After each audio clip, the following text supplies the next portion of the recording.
ಅಲ್ಲಿ ನಡೆಯಬೇಕಾದದ್ದೇನು? அங்க தேவனுடைய மகத்துவங்கள் பிரசங்கிக்கப்படும். ಅಲ್ಲಿ ದೇವರ ಮಹತ್ವಗಳು தேவன் ಪ್ರಸಂಗಿಸಲ್ಪಡಬೇಕು. என்னவா இருக்கிறார், எப்படிப்பட்டவரா இருக்கிறார், வல்லமை எப்படிப்பட்டதா, ஞானம் எப்படிப்பட்டதா இருக்கிறது, அவர் எப்படி விடுவிக்கிறவரா இருக்கிறார், எப்படி காப்பாற்றக்கூடியவரா இருக்கிறார், எப்படி நன்மை செய்யக்கூடியவரா இருக்கிறார்ன்றதெல்லாம் அந்த விசாலத்தை அங்க கொண்டு வரணும். அதுக்கு தான் ஆலயத்தை கட்டுறோம். ದೇವರು ಯಾರು, ದೇವರು ಏನಾಗಿದ್ದಾನೆ, ಆತನ ಶಕ್ತಿ ಪ್ರತಾಪಗಳೇನು, ಆತನ ಮಹಿಮೆ ಏನು, ಆತನು ಏನೆಲ್ಲ ಮಾಡುತ್ತಾನೆ ಎಂಬುದರ ಕುರಿತಾಗಿ ಆತನ ಗುಣಾತಿಶಯಗಳನ್ನು ಪ್ರಭಾವಿತವಾಗಿ ಪ್ರಸಂಗಿಸಬೇಕು. ಆದ್ರಿಂದಲೇ ಆಲಯವನ್ನು ಕಟ್ಟಬೇಕಂತ ಹೇಳ್ತಿರೋದು.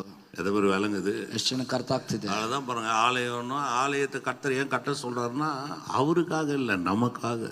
ಆಲಯ ಅಂತ ಹೇಳುವಾಗ ಯಾಕೆ ಕಟ್ಟಲಿಕ್ಕೆ ಹೇಳ್ತಿದ್ದಾರೆ ಅಂದ್ರೆ ಆತನಿಗಾಗಿ ಅಲ್ಲ, ಅದು ನಮಗೋಸ್ಕರನೇ, ನಮಗೋಸ್ಕರನೇ. எது மாதிரி விளங்குது இது? ಎಷ್ಟು ಜನಕ್ಕೆ ಅರ್ಥ ಆಗ್ತಿದೆ? அதனாலதான் சில நேரத்தில் ஆலயம்னு வரும்போது ஆலயத்தில் என்னன்னா பெருசாக இருக்குது இல்லையா, 150-200 வருஷம், அது நல்ல விஷயம் தான், அதெல்லாம் நான் ஒன்று மட்டமாக சொல்ல. ஆனால் அந்த இடங்களில் கடவுளை குறித்து, நம்முடைய கர்த்தரை குறித்து, நம்முடைய ரட்சகரை குறித்து, விடுவிக்கிற குறித்து எந்த அளவுக்கு ஒரு அறிவாற்றல் அந்த சபையிலேருந்து ஜனங்களுக்கு ஊடுருவிப்பாயுதோ அதுதான் வெற்றி. ನೋಡ್ರಿ, ಕೆಲವೊಂದು ಕಡೆ ಎಲ್ಲ ಆಲಯ 100 ವರ್ಷ 150 ವರ್ಷ ಹಳೆದಂತ ಹೆಮ್ಮೆ ಪಡ್ತಾರೆ, ಅದು ತಪ್ಪಿಲ್ಲ. ಆದರೆ ಆಲಯದ ಒಳಗಿಂದ ನಮ್ಮನ್ನು ಬಿಡಿಸುವ ಆತನು ರಕ್ಷಕನು, ಆತನ ಕೃತ್ಯಗಳು ಏನೆಂಬುದಾಗಿ ಆ ಜನರ ಒಳಗಾಗಿ ಆ ಸತ್ಯತೆಯನ್ನು ಕಾರ್ಯಗಳು ಒಳಗೆ ಹಾದು ಹೋಗಿರ್ತದೆ ನೋಡ್ರಿ, ಅದೇ ಅದರ ಯಶಸ್ಸಾಗಿರ್ತದೆ. அதுதான் பெரிய மேன்மை இல்லையா? ಅದೇ ಇರೋದ್ರಲ್ಲಿ ಶ್ರೇಷ್ಠತೆ ಅಲ್ವಾ?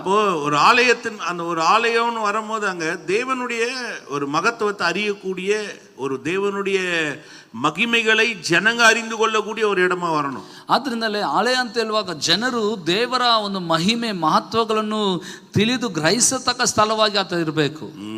அதனாலதான் அவன் அவ்வளவு பிரம்மாண்டமா அதை கட்டணும். ಆದ್ರಿಂದಲೇ ಅವನು ಅಷ್ಟು ವೈಭವ ರೀತಿಯಲ್ಲಿ ಅಮೋಘವಾಗಿ ಕಟ್ಟದ. பெருமைக்கா கட்டல, ಅದು ಹೆಮ್ಮೆಗೋಸ್ಕರ ಅಲ್ಲ, கடவுளுடைய மகிமைக்கா கட்டணும், ದೇವರ ಮಹಿಮೆಗೆಂದು ಕಟ್ಟಿದ. அதனாலதான் அந்த கோல்டுலயே தரைய பூசினான். ಆದ್ರಿಂದಲೇ ಬಂಗಾರದಿಂದಲೇ ನೆಲವನ್ನೆಲ್ಲ ಹಾಸಿದನಂತೆ.